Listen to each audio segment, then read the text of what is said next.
Put that down.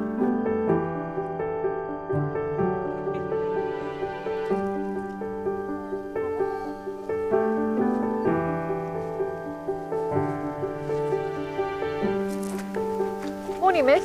Just one for you today. Good morning, thank you. Oh, thank you. Thank you very much indeed. Robert, Mother, it's from William. It's a letter from William. My name is Grace Crowder. I grew up in the village of Thimbleby. I and my two little brothers, William and Robert, lived in the house in which we were born, just like my father and grandfather. We enjoyed a happy country childhood with the run of the fields and the village. My family were an established firm of nurserymen and seed merchants, going back 4 generations. Not that, as a woman, I'd have been expected to have had much to do with such things. At least, not before the war. William had volunteered for the Lincolnshire Yeomanry in 1915, much to our parents' dismay and our youthful and naive approval. But how we looked forward to his letters home, and his occasional visits too. Well, that is good news. He's been away far too long this time. Have you told Mother? Yes, she's delighted, of course. Immediately sent Alice off to the butcher's to see if she could get some meat. And you say he's due back today? That's what the letter says. They're normally so prompt, but this one seems to have taken its time to get here. Well, we better finish polishing this old girl up before he arrives. I don't think you're ever finished polishing this car. If you're not fiddling with that rockery, you're out here polishing off every speck of dust you think you can see. Well, I'm finished now. And mind you, keep your grubby hands off it. I may be your little brother, but I'll brook no handprints. When William's back, we'll get him to take a photograph of you in the car. You could frame it. Robert and his true love. Here he is!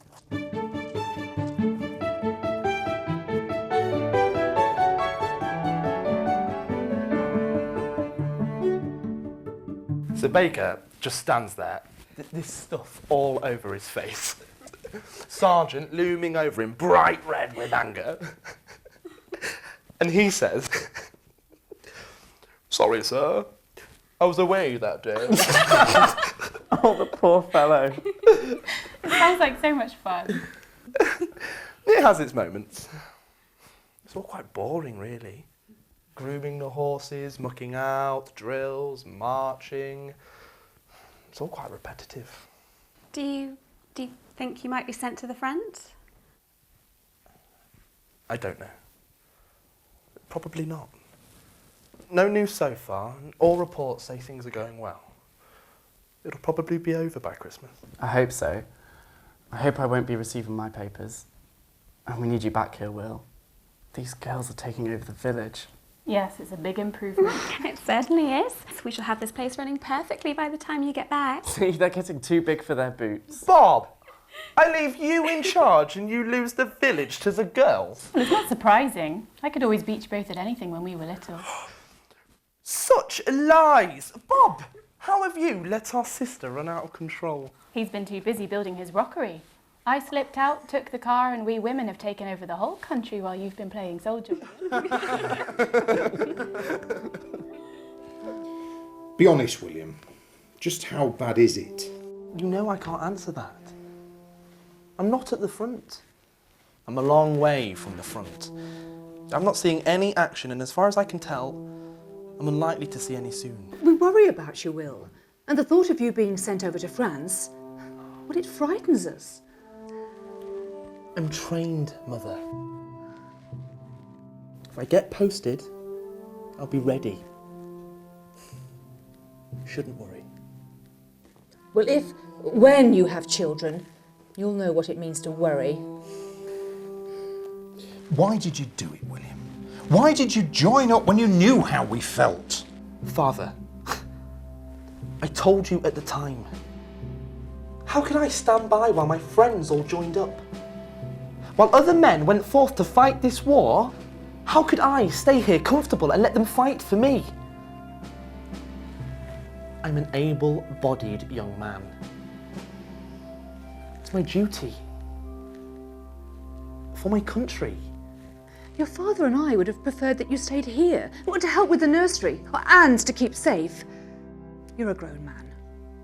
You've made your choice. But we worry. I know. I promise I will keep writing. I'll tell you everything I can. And don't you go filling your brother's head with any ideas of joining up. Don't worry, I wouldn't. Not that I could. He has no intention. At least he's got some sense. We felt extremely lucky that, in his first 2 years of service, Will didn't get posted to the front. We could all rest easier knowing he was still in England. Of course, the war touched all of us in different ways eventually, and as we got into 1917, well, it caught up with our family too. Grace will be in shortly. She's washing her hands after playing around with that dreadful car again. Where's Robert? Oh, I don't know. He's been acting very strangely this last couple of days. He's barely spoken to me and disappeared off goodness knows where all day. Have you seen my new letter from William? Oh, yes, I have. Oh, he sounds well. I'm just glad he's keeping himself safe. I will be happier when he next visits, though. I'm sure the food they give him isn't enough for a boy his age. You're the only person who'd refer to a man of his age and size as being a boy still. You know they'll always be my babies, no matter how old or big they get. And I dread to think the rubbish they serve up in those barracks. Ah, is that our errant Robert now? Oh, well, let's see if he's feeling a little more conversational today. Robert! What? What have you done? Mother, Father, I've been called up. Called up? Called up? Oh no, this is not happening. Father, I can't. I don't have a choice. Choice? Choice? Stop it! It's not Robert's fault. We all feared that this might happen one day. We know that hardly any men escape the call-up now. It can't be helped.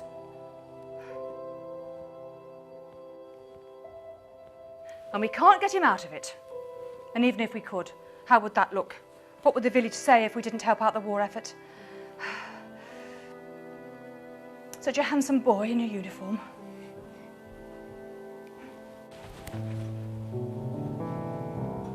Bob? Bob? Have you joined up? But I thought you wouldn't. No, Grace. I haven't. He's been conscripted. Oh my. Are you? I'm fine, Grace. A bit nervous, but it'll soon pass. I'm going to be joining the artists. Oh, Bob, you won't be going to the front. No. Well, not to begin with. I have to go for training first. Then who knows? Look at Will. I could see the war out never leaving England. I hope so. I miss Will dreadfully. I can't stand the thought of your being away too. Oh, come now. You know what they're saying. It'll all be over in no time. They've been saying that for 3 years now. Things are what they are, and we must make the best of it. Shirts. You'll need shirts. Who knows what chance you'll have to wash any of them, so we'd better pack plenty. And so it was that Robert was sent to France. He wrote often and told us much of his adventures, which was some comfort. His letters were always lovely to read. They could convince us he was happy. I always wonder how much of that was for our benefit, but Robert was such a naturally cheerful boy, I prefer to think it was true. Thank you very much for the parcel which I received this morning. Everything is lovely, especially the cake, and nothing was smashed. Well, I wonder if you ever thought I should be in the first line trenches last Sunday. Well, I was, and I got back again last night at 11 o'clock. We went up to the trenches on Saturday night. It took over 2 hours to get there. Nearly all the way in the trenches were a big depth and chiefly duck-boarded, at the bottom, which is a great improvement. Everything the whole time was very quiet, and we had no casualties. One man fainted on the way back, but was soon attended to. Unfortunately, on Sunday it rained, which did not improve matters, and in the front line there are no dugouts to go into, so I fixed up my waterproof sheet over me and read the Horncastle news.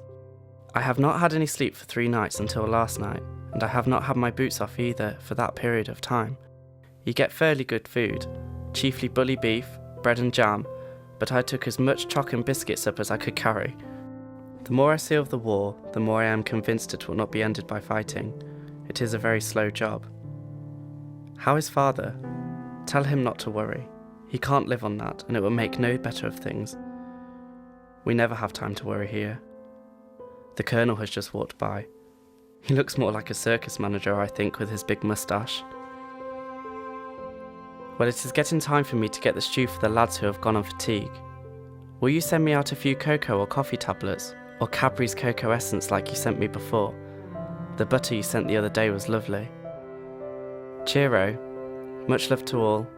From your loving son, Robert. We were eager to send Robert anything we could to make his life in the barracks more bearable, as we had with William. Jam, soap, coffee, anything that could be packaged up and sent to him, we would package up and send. And soon the requests in his letters came thick and fast. One week it would be cigarettes and chocolates, the next pork pies and butter. I was always happy to take on the task of going out to find the things that he wanted. It made me feel as though I was helping the war effort in some small way. It was also a chance to get out of the house and see my friends. Oh, Grace, how are you? Violet, hello, very well, thanks, and you? Oh, so busy. The hospital in Horncastle is a lot of work now. I can imagine. You are doing a wonderful thing working there. Well, we have to do our bit. I heard Robert has called up. How is he? He's well. He writes often. He seems to be mainly enjoying the food. I know they say an army marches on its stomachs, but I think in Bob's case he actually would stop marching if they didn't feed him well. Mother sends both boys regular parcels. She even packs shirts. She's obsessed. Just this morning she sent Alice off to Horncastle to buy another. Well, I expect it makes her feel that she's doing something positive. The nursery takes up all of Father's time now. I think we're seeing just how much the boys were doing for him. Oh, what a frightful shame. Well, won't you look after it? After all, you're quite the car expert now. Surely we won't see the mud with all that oil. I'm teasing. You should know that. I'm actually jealous. Being able to drive a car must be such fun. I'm sure Robert is very pleased that you're taking such good care of it. Sorry, Violet. Sometimes with all this war talk, I forget something as simple as teasing. It's always all so serious. Of course, it is great fun. You must come with me for a drive one day. Oh, really? I would love to, one day. I have another shift at the hospital again this afternoon, so must dash. Take care and do try not to be so serious. Goodbye. A small village like ours should have seemed so far away from the war. After all, there's no fighting, no action, no camps, nothing to suggest there's a war on, except that all the young men are gone. Those of us left behind would find that our fears pervaded our every waking moment. But every now and again, the village could come together and forget the war as we celebrated. Don't they make a sweet couple? Yes, Henry looks very smart in his uniform. he does. Would that you would marry someone so handsome. Mother! Well, dear, I'm only saying. What with running Father around for his business and helping you keep the house, I don't know where I would find the time for courting. And with all the men at war, there is hardly anyone left. The war won't last forever. So you keep saying. You look wonderful, Lucy. Thank you, Alice. And you look wonderful too, of course, Henry. Thank you. I do my best. So how long will Henry be home? Well, he's been called back the day after tomorrow, so... Oh, how awful. They won't let you take any time at all? Well, they let me take time for the wedding, and some of the chaps didn't even get that. I will miss you. Don't be silly. And besides, I'll be back home on leave before you know it. I'll be back in 3 months with any luck.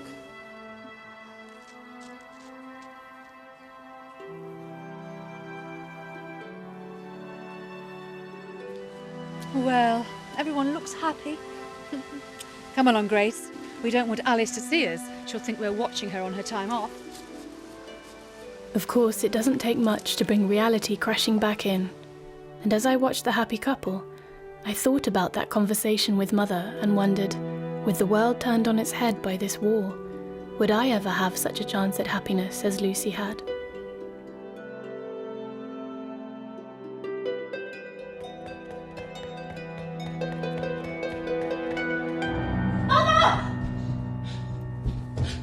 Grace, what has happened? What on earth is wrong?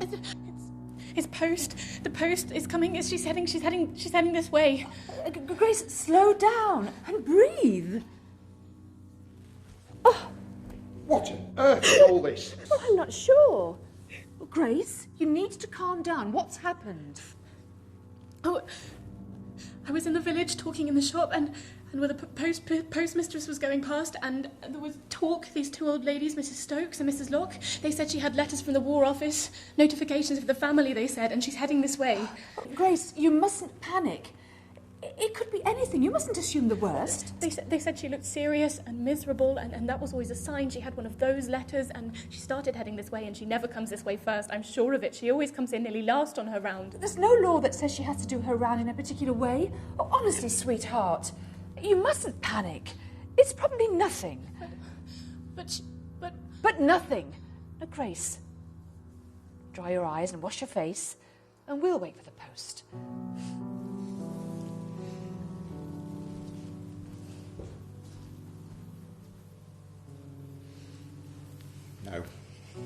No, it Nothing can't be. happens till it happens. We will not live in fear of the postmistress.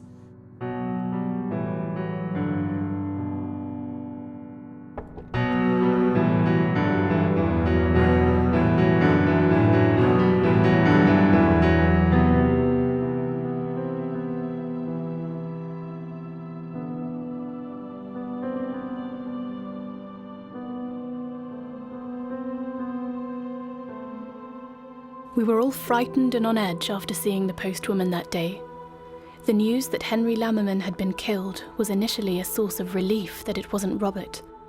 Then, of course, we all felt terrible about that. But then we began to worry more than ever.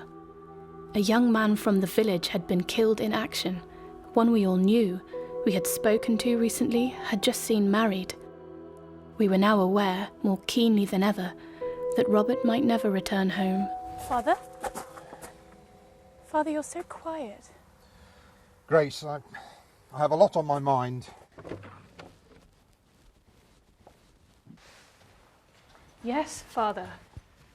But we all have.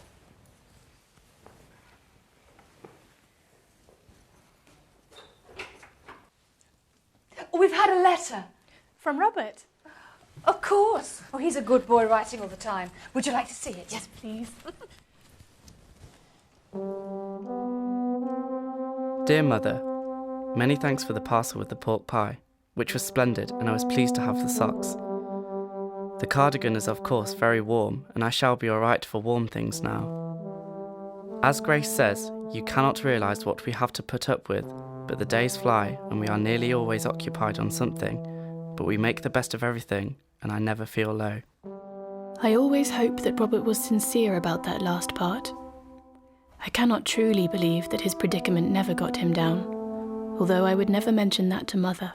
October was turning to November, and the weather was turning cold, and it seemed that the mood of the whole village followed. I wonder how poor Lucy Lammerman is managing. She'll be bereft, of course. We all are. Henry was very popular. He'll be missed. It's so unfair. They just got married. It's terribly cruel. It is, Grace. But poor Lucy isn't the first young woman to find herself widowed in this war. And she won't be the last.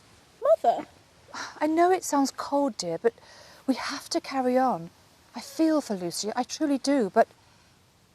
well, it's happening to a lot of people. But what? What? You said but, then you stopped. You were going to say something else? I was, and I shouldn't. Were you going to say you were glad it wasn't Robert? Yes. It's a reaction most people have. This terrible war, it's destroying so many families. All we can do is hope that our loved ones come home safe. Oh my. What? It's Lucy. She's coming this way. Oh. Lucy! Lucy! Oh, Miss Crowder. Mrs. Crowder, I'm so sorry I didn't see you. My Lucy. How are you? I'm managing. Oh, my dear Mrs. Lammerman, we were so dreadfully sorry to hear about Henry. Is there anything we can do? I don't think so. Lucy, you look exhausted. I don't think you kind of slept in days. Come on, let's get you home. Mother, I think I should take her home and stay with her a while. Of course, dear. Mrs. Lammerman, again, we are so sorry for your loss. Thank you.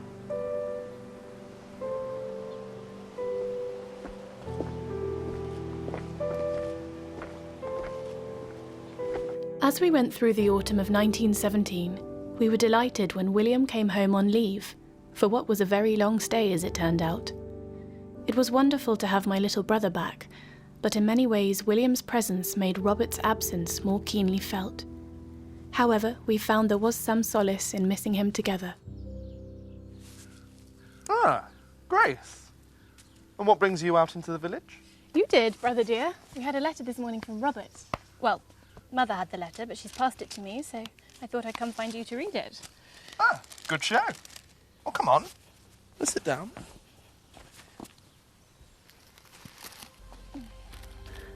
Dear Mother, many thanks for the parcel which I have received today. Everything is lovely and travelled well.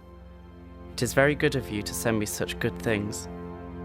Will you send me a pair of socks in your next parcel, or as soon as possible, as I can't get any washed here at present? It has been a lovely day here. Yesterday it rained hard nearly all the time, but we have had very few drills to do. Please thank Grace very much and also Will for their letters, and also the photos which are very good, especially the one of Will which I think is very good. We have got a nice YMCA here, which we can get tea etc, also some canteens. The officer, Grace mentions, I have seen several times out here. Pleased to hear Father is better and that Will is still at home. I have seen an officer today who was an artist I knew at Romford, a very nice fellow. He gave me some chalk. I have seen several prisoners this morning, very young looking fellows. They say they gave themselves up freely. Well, much love to you all, from your loving son, Robert. Well, he's doing well writing so often. Yes. Mother often remarks at how regular his letters are. Oh. And was that aimed at me? Well, we are hoping that you seeing how good Robert is might just be inspiring when you are posted. If I get posted. I'm still sure the War Office has forgotten about me. Seriously? They couldn't have actually forgotten, could they? Grace. When I applied for my commission, they lost my paperwork on a messy desk. If I hadn't made inquiries, my promotion might still be an application at the bottom of a pile. Well, I suppose they have a lot of paperwork. All these men they've conscripted now.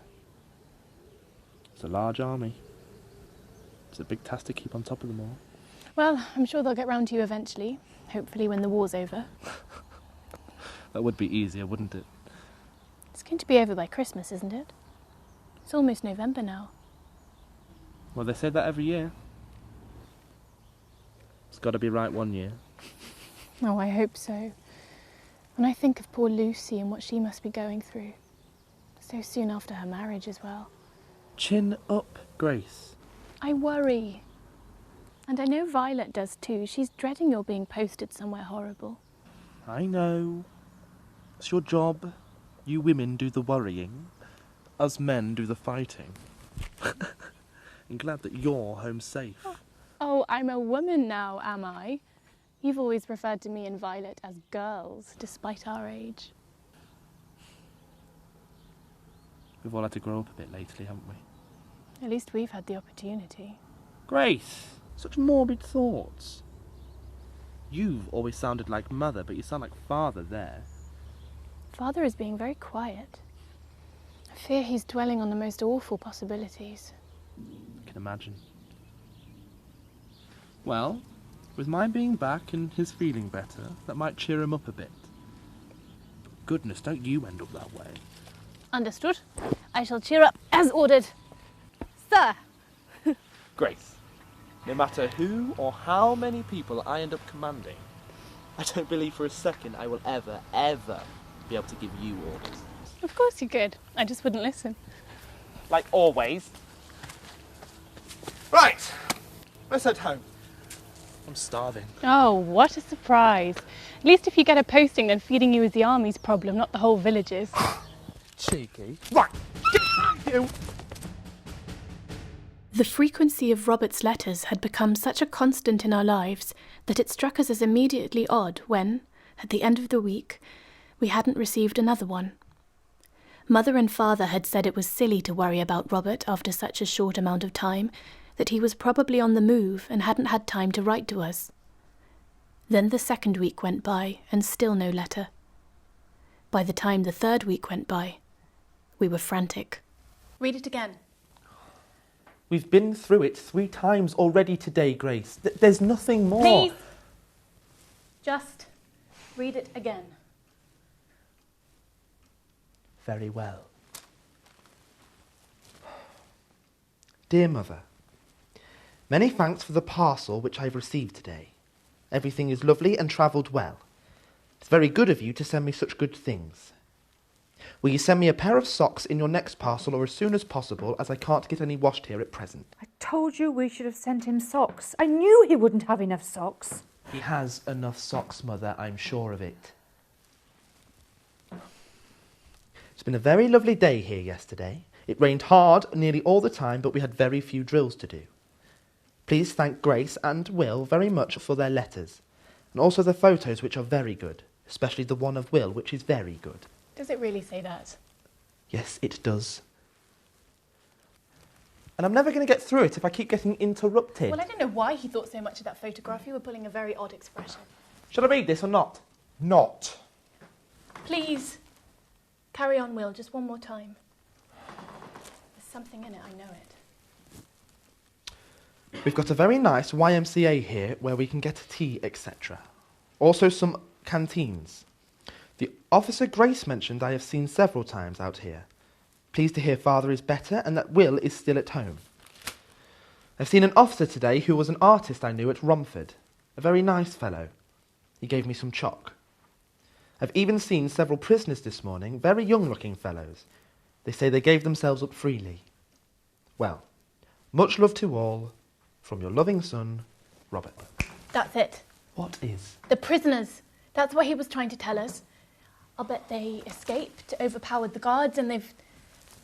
Well, it doesn't bear thinking about. He said they gave themselves up freely. Well, it has to be that. There has to be something. That's enough, Grace. It's been 3 weeks to the day and we've heard nothing. How can you all just sit here? I said enough! I don't want to hear any more. I'm going for a walk.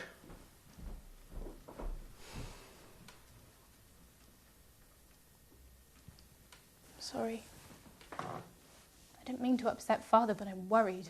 Of course you're worried. We're all worried. Especially your father. But you know he doesn't like to show it. But there is nothing in that letter that can tell us anything.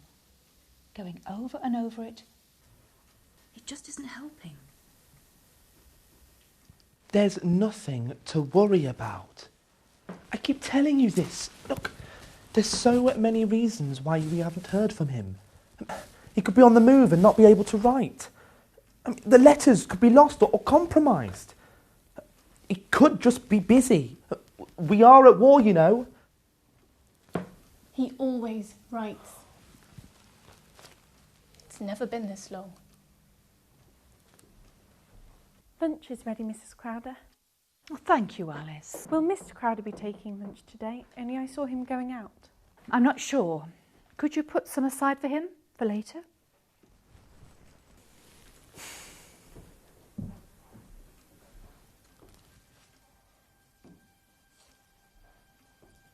Robert is fine.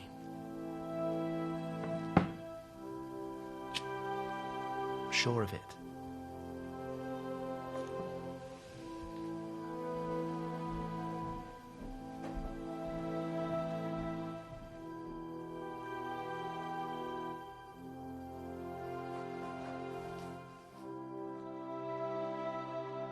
Under the cloud of this worry about Robert, William's leave came to an end. For all that it was a very long leave, it seemed all too brief when this day came. It's awful they want you back already. Grace, I've had much longer leave than expected. I do believe they lost my paperwork or something, but we knew I'd be going back eventually. If I had my way, you and your brother wouldn't be going anywhere near this war. Well, you may get your wish with Robert. I mean, I'm sure that your application for him being a skilled agricultural worker will get him back home, but I've chosen this, Mother. We don't need reminding of that. Well, I'm going. I don't want to leave on another argument. Of course not. And neither do we. You know, your father and I are just worried, that's all. We all are. You be careful out there right often. I will, Grace. Now, I can't let little Robert keep showing me up with his letters every day.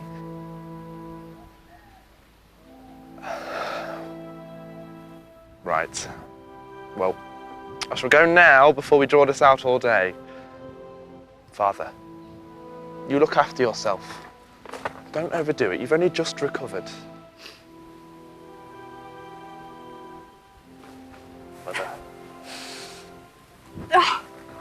Oh, you take care of yourself. Grace, are you too big and independent to hug your brother? No?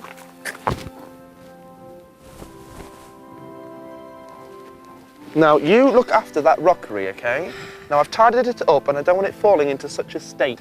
I will. As long as you get out there and get this war won quickly, Mr. Officer. There's no excuse anymore. You get out there and come home. Understood. Right, you two. Let's leave this pair to say their goodbyes.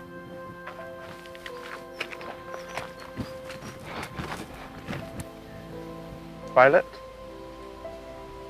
Be quiet. I just don't want you to go. Look, won't be that bad. Be back before you know it. We'll be on leave again soon.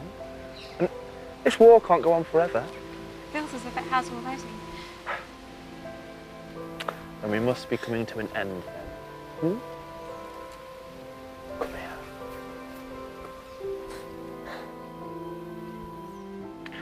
Look, Grace has already read the riot act about writing. You'll have a lot more letters. I'd rather have you.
Mother!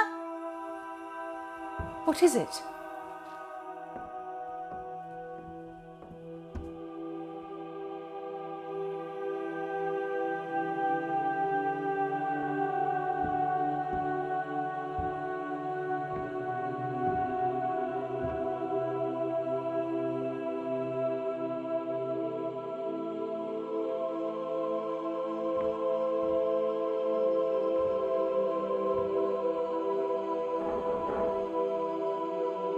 No. Mr. Crowder?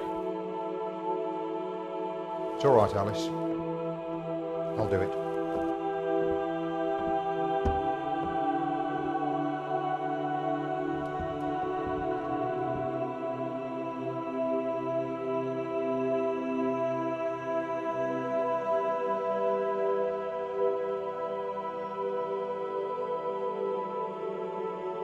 Dear Madam, I very much regret to have to tell you that your son was killed in action on October 30th during an attack on a strong German position. I know how weak any words of sympathy must sound at a time like this, but we too feel the loss, and in some slight manner can share your sorrow. With very deep sympathy, yours sincerely, B.C.J. Besh, 1st Artists Rifles.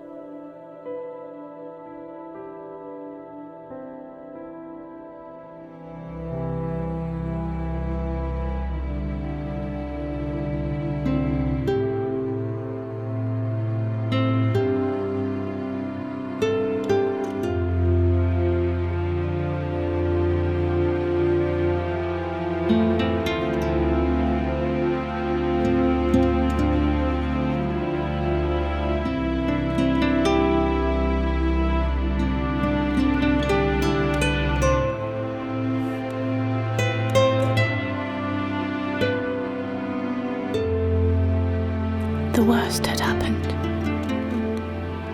The thing we'd dreaded all those months. My little brother was never coming back.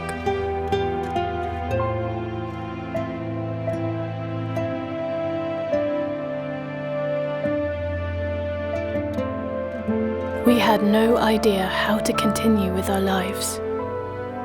We felt as if the whole village was avoiding us, talking about us when we passed. They didn't know what to say to us. I realised this was what had happened to Lucy, what had been happening to every family who'd lost someone. Father became like a ghost. We'd only occasionally see him. He took to wandering the house, never speaking to us. Mother became fixated on discovering exactly what had happened to Robert. She began writing letters to the War Office, trying to find out where Robert had been buried and any details about his death. And me? All I could do was try to carry on as best as I could. I felt abandoned in a way, with Father being so absent, Mother obsessed with her letters, and William being posted to the front.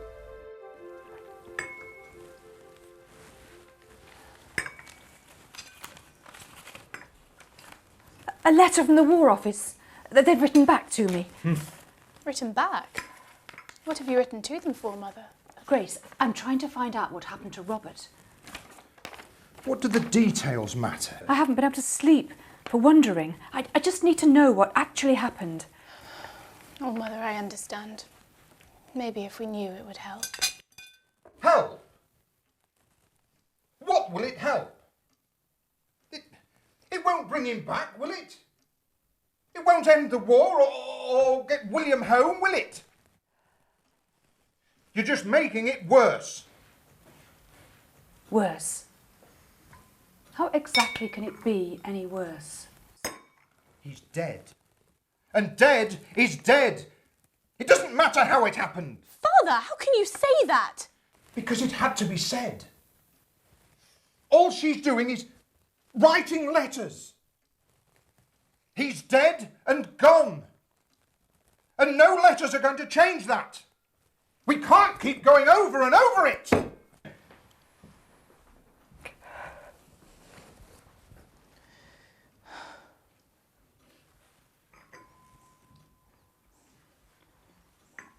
He's just upset. Upset?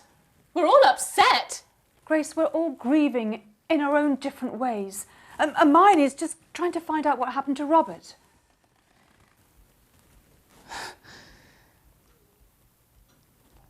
Very well, Mother. What does the letter say? Not a great deal, I'm afraid. No more information. But I do have some more names. So, I'll write some more letters this afternoon, see what comes back. Lieutenant Besh is very apologetic. He can't give any more information. Besh? Wasn't he the one that wrote to say Robert had been lost? Yes. Contacting him seemed the best place to start. He said he's been making inquiries, but he hasn't been able to locate anybody who was with Robert at the time. And he can't give an exact burial site. Just that it was a common grave.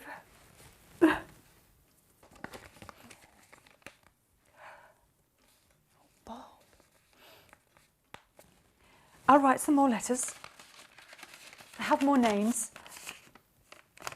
But I do understand, Grace, if you don't want to know the detail. Well, no, you tell me. When you find out, I do want to know.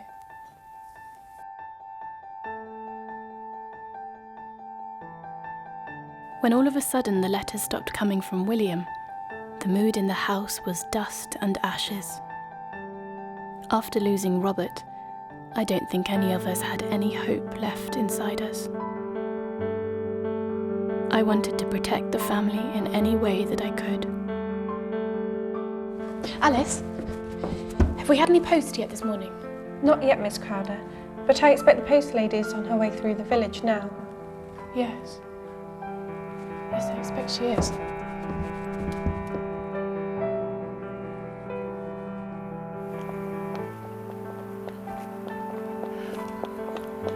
Morning, Miss Crowder.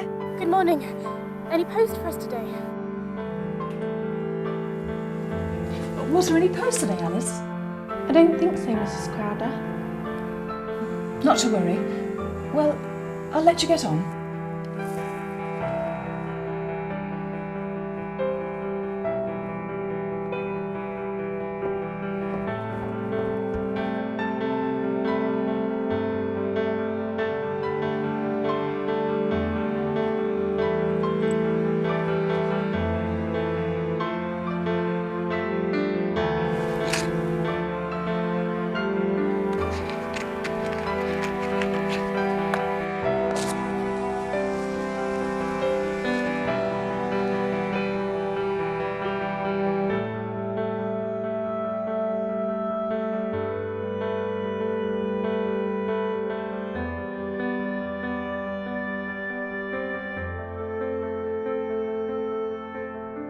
Miss Crowder?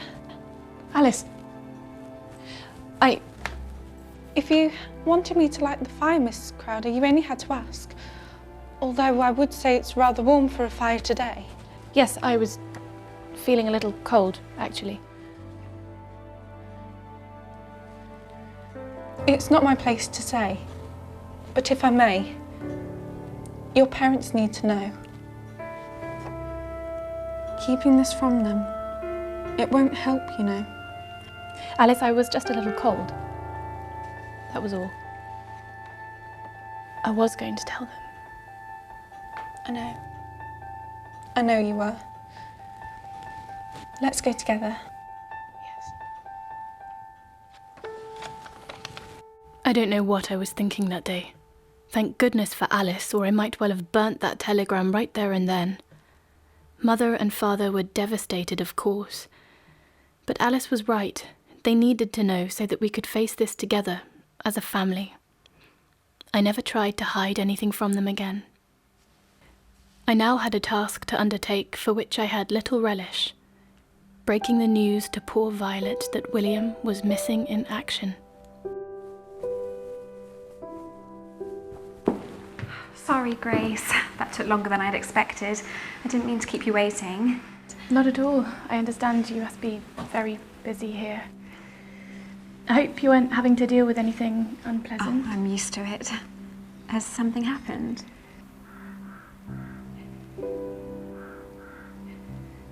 Oh, come on, Grace, what is it? It's about William. Oh, thank goodness, have you had a letter from him? Not exactly.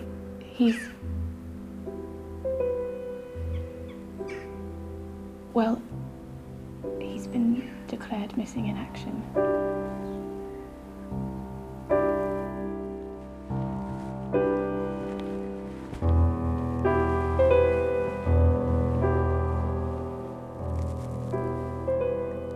know that you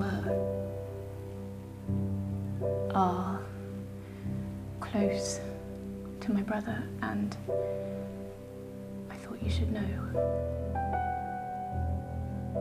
I didn't mean to upset you at work, only I wanted to tell you in person, you see. Missing. Missing doesn't mean he's... No. No, of course not. And we hear stories all the time of soldiers who are declared missing in action, and they are often found alive and well. More than often. All the time, in fact.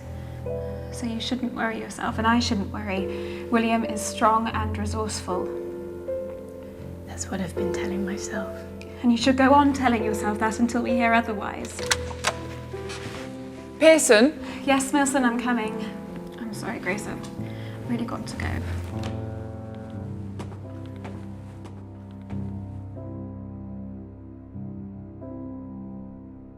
Slow, painful weeks went by. Each day we waited tentatively for news of William, and each day nothing came. Father slipped deeper into his darkness, and Mother filled her time writing letters to everyone she could think of to try to find out what had happened to Robert. And you say they've replied to her? Yes. Mother's kicked up such a fuss with her letters. She's got half the army running around to find her information, it seems. And what have they said? They said that Bob has been buried in a common grave, alongside his comrades in the unit. Mother kept writing, though. She's since received a reply from the director of graves, giving her a location of between Pol Capel and Ypres. Oh, Grace. It's taken 6 months of trying to get this far. Not that she's stopping. She's determined to find out every detail of what happened to him. Is that a good idea? I mean, knowing where he's buried, well, it might help, but to know... I don't know, if it were me, I don't think I could bear to find out what had happened. As Mother keeps telling me, we all deal with our grief in different ways. I don't know if I could bear to hear whatever Mother finds, but she's determined. I wonder if it's the knowledge she's after, or trying to find out gives her something to do. Well, I hope she discovers what she needs to and it helps. And William? Nothing. No news at all.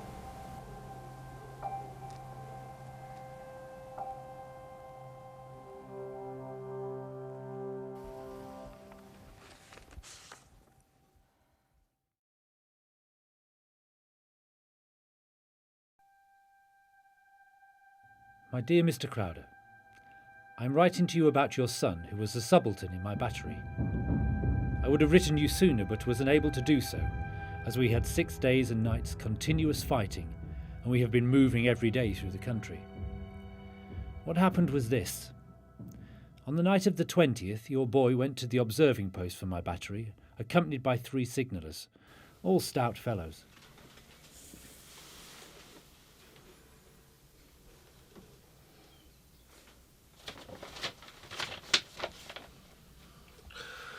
Don't know how anyone can any sleep on a night like this. It's too quiet. Yeah. Know what you mean. Can't stand it. It's that fog that's the worst thing. It's eerie. You can't hear through it. Yes. The Boche could be right there, right at our door, listening to our every word. We'd never know. Well, you're in luck, aren't you? They wouldn't understand your accent. They'd understand it better than you, pal. No, that's not fair. I can understand at least half of what you say to me now. Don't worry, sir. He's got nothing worthwhile to say anyway. That's not very nice, is it? Anyway, what are you doing awake? Well, I heard you complaining, so I thought I'd try and boost the morale. What's it like out there? Quiet, as always. Quiet, aye. Well, that's not done much to lift our spirits. No, I suppose not. Did you...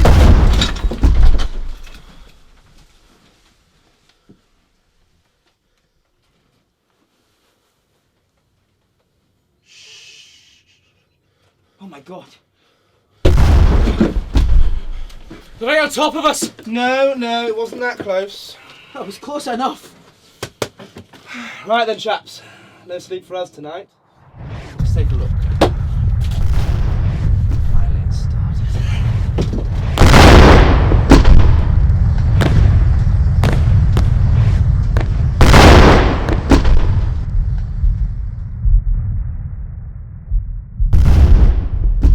On the morning of the 21st, the Boche put down a tremendous artillery bombardment all along our position. Sir! Where you been, sir? Stand to worry. Just been to the lookout. Couldn't see anything. Really, sir? You'd have gone a long time.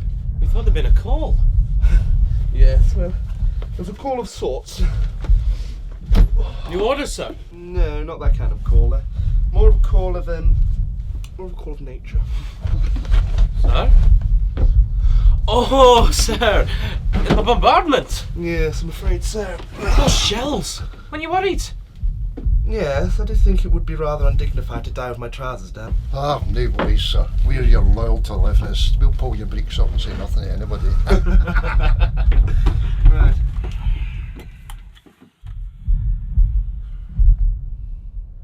Hello, Lieutenant William Crowder. Yes.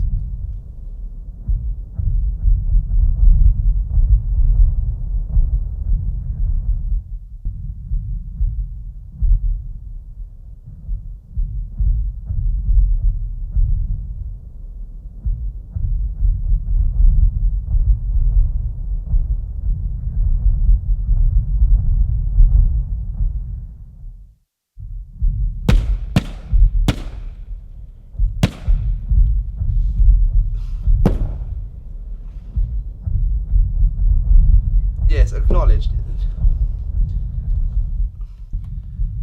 Sir, the conditions here are not... Yes, I understand, but will you be able to get to us? The bombardment is... Yes, sir, acknowledged. We'll do our very best. Over and out. So, what's the news? Is the relief coming? Well, yes and no. Sir? They sent a fresh officer from England. He's on his way, but given his experience and the conditions, it's an inferno out there. How can anyone survive it? You made it through earlier, sir. Taking that message out through the trenches. That I did.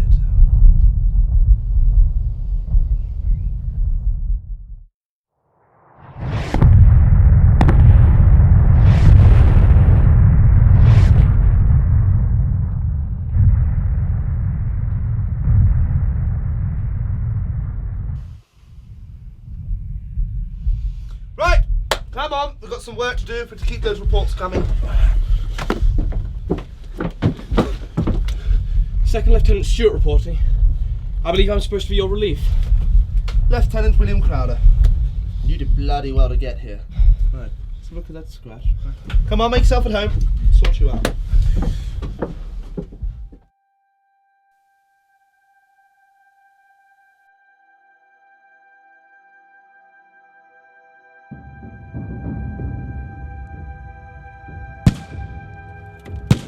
Get back inside! We need to report this to HQ!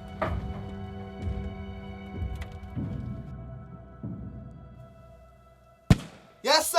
They're between us and the rear guard. We're caught like rats in a trap. Yes, sir, I understand. Apparently, we're the only operating field telephone for miles. The bombardment has taken everything out. We're to hold this position for as long as possible, but be ready to cut that wire.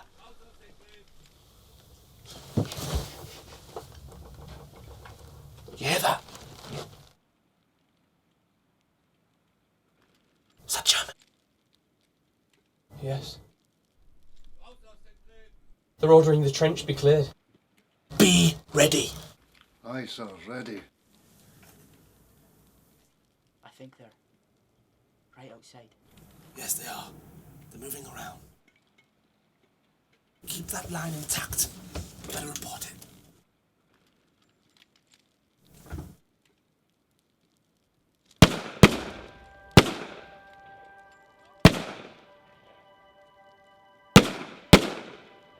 Yes, sir.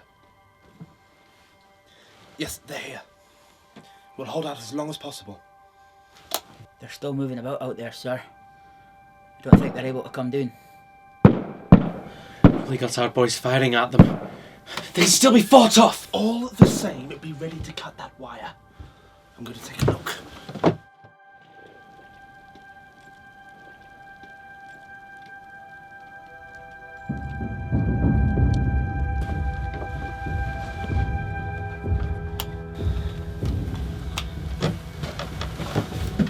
Hello. Lieutenant William Crowder. Gosling up. Yes. They're coming over. In their thousands. Did I hear that correctly? Thousands? That's it then! Cut the wire! Sir? Now! Lieutenant Stewart, do you speak German? Yes, sir. Then would you kindly tell the boss that we wish to surrender? Yes, sir, I'll do it. He still went on reporting till the wire was finally broken. I cannot remember which, but either the Daily Mail or Times or Morning Post told his story. He was the first to give any real information re the enemy's movements. Whether he is dead or alive, I cannot tell. The best I can hope, he is a prisoner. He was a very brave fellow, and we all miss him greatly. We had got to know and like him. He was a typical English country gentleman, straight and unaffected. And I pray God he is alive. And it's in my opinion an even chance that he is. Be sure and let me know if you hear from him. And if I can help, I'll do it. I know the exact spot he was last seen in. If anything should happen to me, I am recommending him, and he is sure to get a military cross at least. I do hope he'll be all right. Yours, very sincerely, Major John Scott.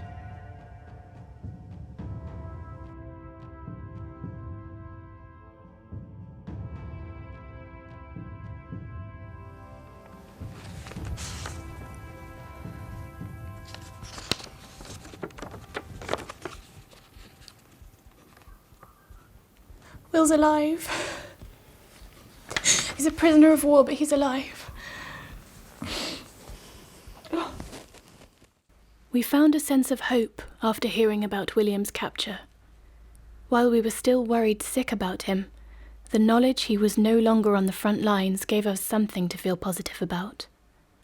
I even dared hope that my father could recover from his dark mood someday if William could just come back to us. Even with that bit of hope, though, the end of the war still seemed such a long way off.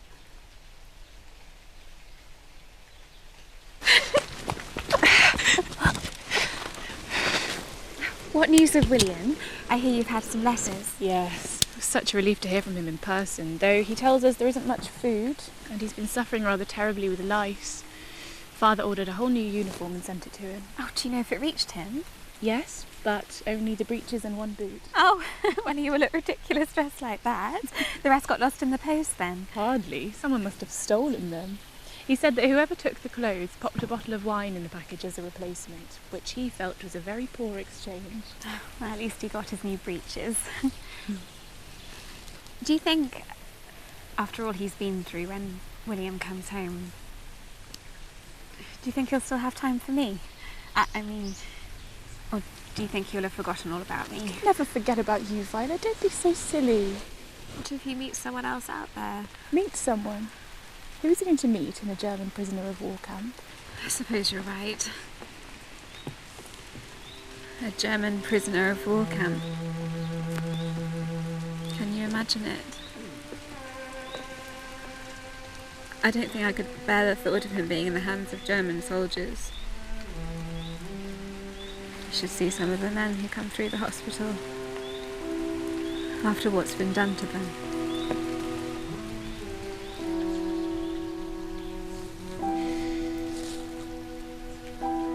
When William found out about Robert's death, He never did talk about it much. Perhaps he couldn't in his letters, or perhaps he just couldn't. But he did say something that will stay with me. He said that to try and explain his feelings about it would be quite impossible, but he never blamed or hated the Germans for it. He didn't believe them to be evil or monsters, and if he didn't believe it, then neither do I. He will be fine, Violet, and he will come back to us safely. I know he will. I know, Violet. Sometimes I find it hard not to look at the worst possibilities, though. It's better to expect the worst and then be surprised when it doesn't come to pass. Well, it is a poor day if this war has made Grace Crowder so fatalistic. Oh, I'm sure it hasn't.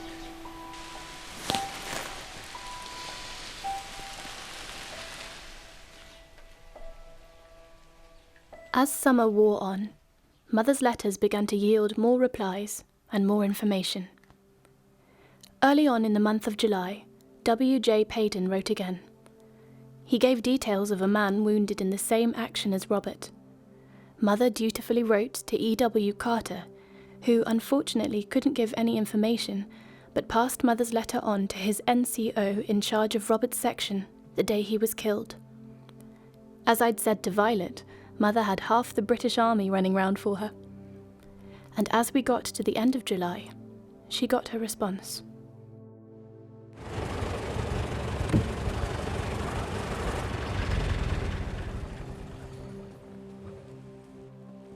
Grace, aren't we going home?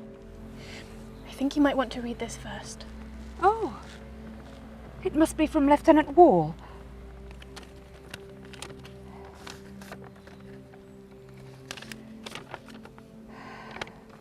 It's all right, Mother. Read it aloud. Well, dear Mrs. Crowder, my friend Lance Corporal Carter has handed your letter on to me, as I was in charge of the Rifle Section 10 platoon on the day your son Robert was killed. He was in my company whilst we were at Passchendaele and carried on just the same as usual. On the morning of October 30th, our section started in file, myself leading. A minute or so after the attack, the man immediately behind me was killed. We had only gone a very short distance when I was hit in the arm by a machine gun bullet. I told your son to take charge, as he was next in seniority. Oh, Robert.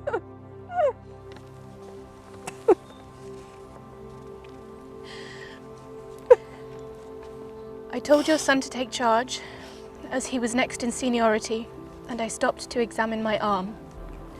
When I found nothing was broken, I went on and took charge of the section again. After that, they gradually fell one by one, and when I eventually looked behind, I found I was the only one left.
Allow me to sympathise very sincerely with you in your loss of your son.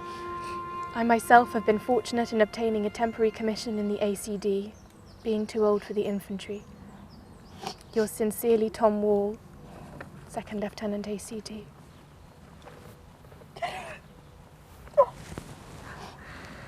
Grace, are you all right? Yes. Yes, Mother. Are you? Do you need to know any more?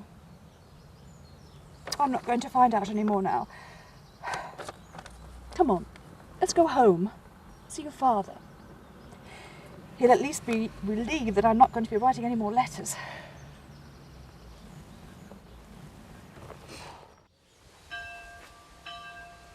The 11th of November, 1918. Armistice.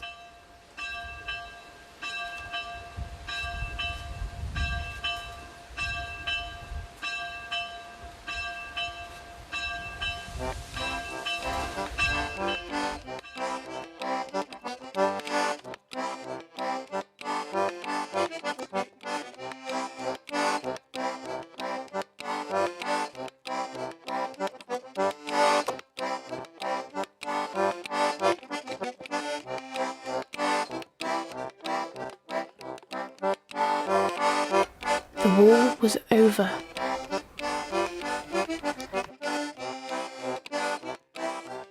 But not for us. With Robert taken from us, and William still a prisoner of war, it was difficult for us to muster the enthusiasm for celebrating. And yet, there was now an unmistakable air of hope around the house. If William had survived his ordeal, then there was a chance he would be returned to his family. We scoured the newspapers for news of prisoners coming home, and waited with bated breath for the letter that would announce William's return. November turned to December, winter set in, and the hope slowly faded. The thing that we had been dreaming of these last 4 years, the war ending in victory for England, had finally come to pass. And yet this time, more than any other, was the darkest for the family. Not even Christmas could lift our spirits, although we tried to make the best of it. More mince pies, Alice. How many have you made this year? Too many, I fear, Miss Crowder. Once I get started, well, you know what I'm like. Well, they are excellent. You really have outdone yourself, Alice, even better than last year. Now, who can that be? And on Christmas Eve? It will be Violet, Father. Oh no, Alice, I'll go. I want to greet Violet. Of course. We invited her, if you remember. I remember no such thing.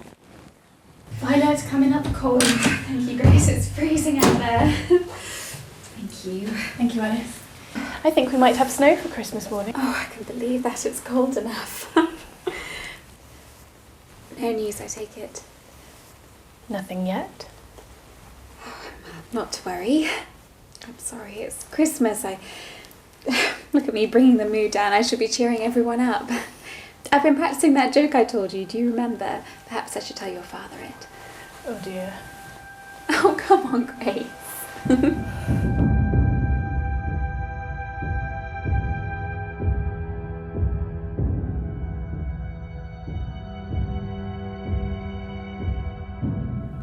I heard an amusing joke on the wards a few months ago, Mr. Crowder. Oh, Violet, I'm sure Father doesn't need to hear that. Oh, it's Christmas.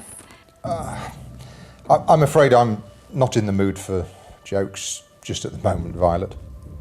Well, Mrs. Crowder, perhaps you would like to hear it. Oh, yes, dear.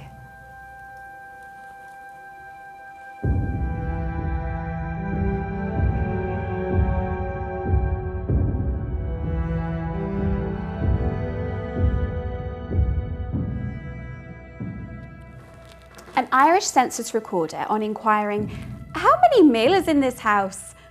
received the reply, 3, of course, breakfast, lunch and tea. 3 males.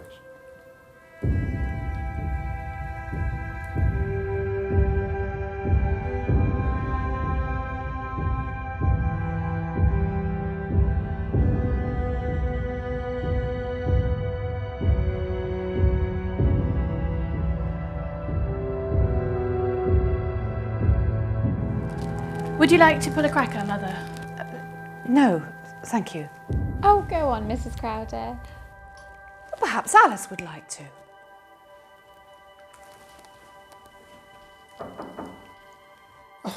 Well, now who's this? Can't we get any peace in this house? I'll go. No, Alice can do it. All I ask for is a little bit of quiet on Christmas Eve. It can't be. What? Steady on, Alice.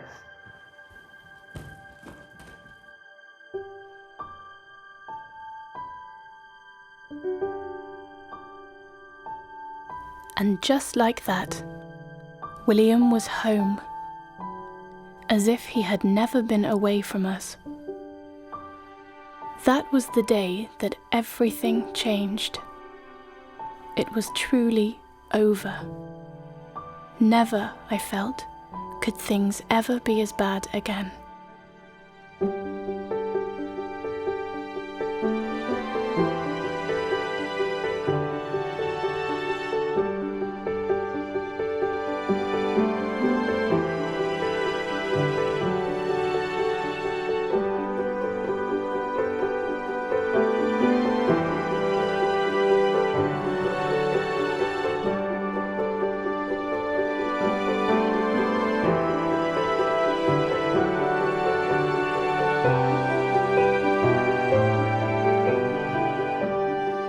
We were a family again, and yet the world had changed.